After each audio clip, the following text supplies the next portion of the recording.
Kawawa naman siya namatayan ng aso. Sobrang kawawa niya. Kasi yan ang dati po nabawian ang kanyang aso. Ang pangalan niya ay Akira.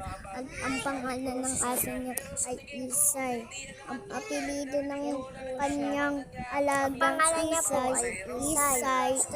Isay Abel. Yan. Yan ang bago. Isabel ulit. Isabel ang apelido. Yan. Magkaiba ang apelido nila. Isay din ang pangalan niya. Yan. Isay. Napalo ko yun.